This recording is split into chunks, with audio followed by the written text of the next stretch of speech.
Hello बच्चों, online class में आपका स्वागत है। बीएसटीसी प्रथम वर्ष शिक्षा के उद्देश्य ज्ञान एवं पाठ्यचर्या इकाई 2 का अध्ययन कर रहे हैं हम।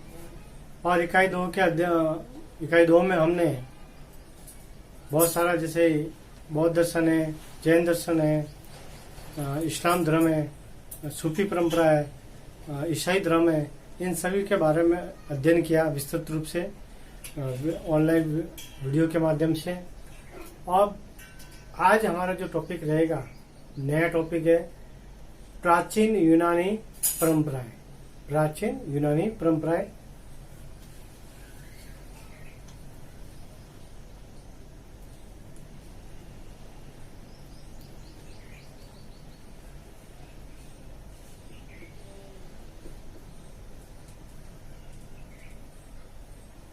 शिक्षा के उद्देश्य एवं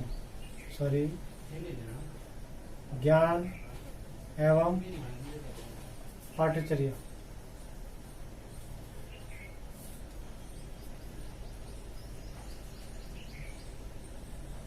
विषय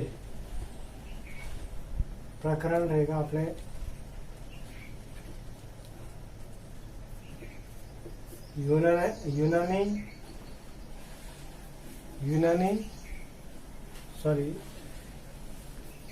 प्राचीन यूनानी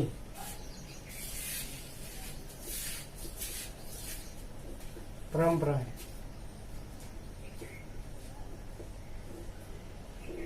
प्राचीन यूनानी परंपरा के बारे में अध्ययन करें। जिस तरह से ईसाई परंपराएं, अपने जैन परंपराएं चली, वैसे ही यूनानी परंपरा भी थी।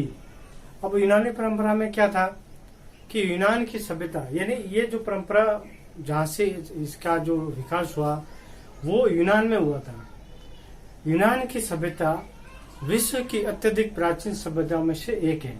यानी जो यूनान की जो सभ्यता मानते हैं वो पूरे विश्व में उसकी मतलब बहुत ही प्राचीन सभ्यता मानी जाती है। जो यूनान की सभ्यता है,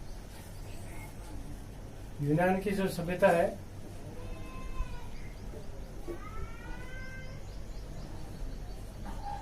वह विश्व की सबसे प्राचीन सभ्यता मानी जाती है।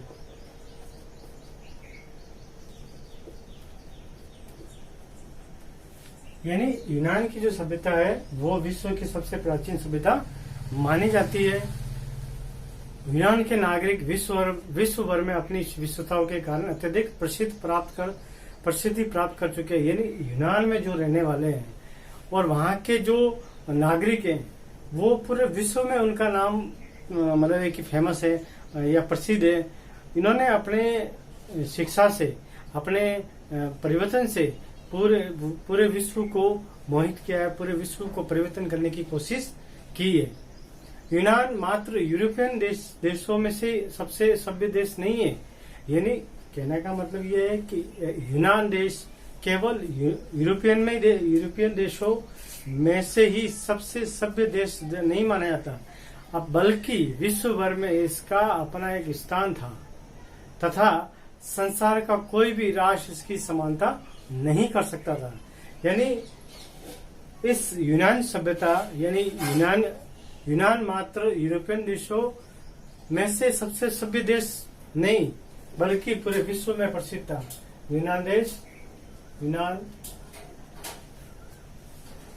यूनान मात्र यूरोपियन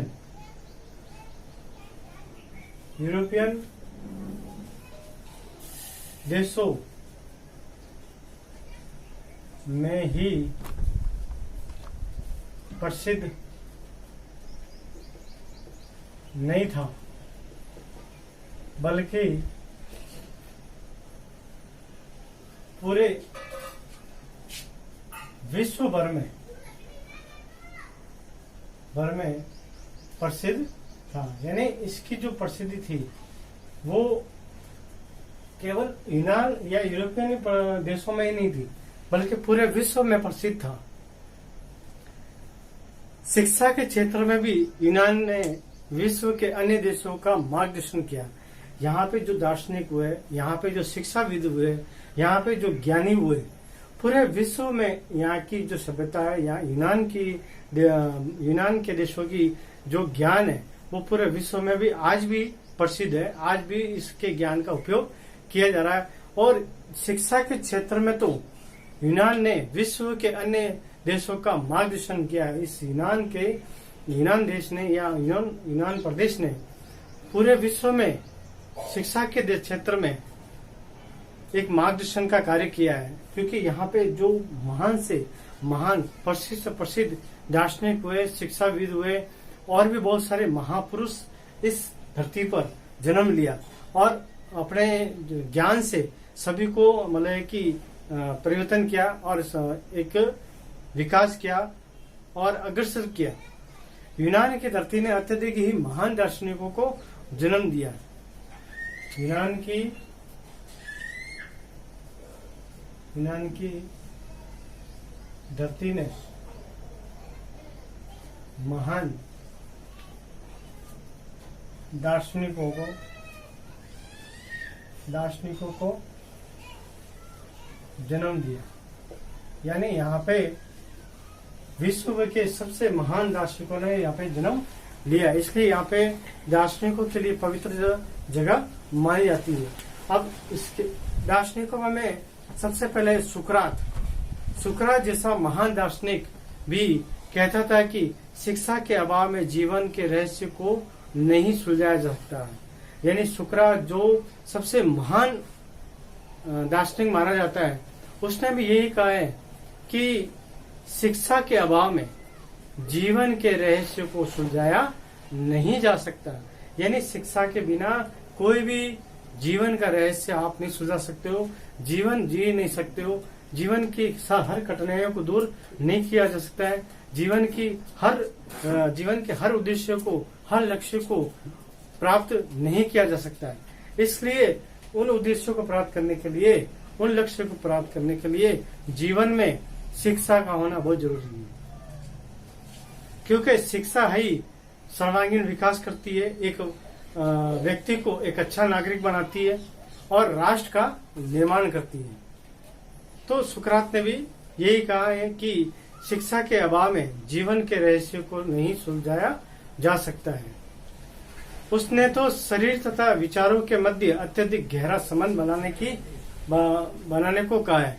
यानी शरीर तथा विचार, यानी शिक्षा एक ऐसा मार्ग है जिससे व्यक्ति प्राप्त करके अपने शरीर और अपने विचारों को का मतलब कि शरीर का और विचारों का शुद्धिकरण करता है। यानी मतलब कि आंतरिक शक्तियां लेके तो हर कोई व्यक्ति जन्म लेता है। यानी अंतर्निहित जो शक्तियां होती है वो तो ईश्वर है या प्रकृति से हम सभी लेके जन्म के साथ लेके पैदा होते हैं, लेकिन उन शक्तियों का उपयोग कैसे किया जाए वो शिक्षा ही करती है। शिक्षा के माध्यम से ही हम हमारी शक्तियों को पहचानते हैं। प्लेटो के नाम से शायद विश्व के प्रत्येक विचारशील व्यक्ति का परिचय होगा।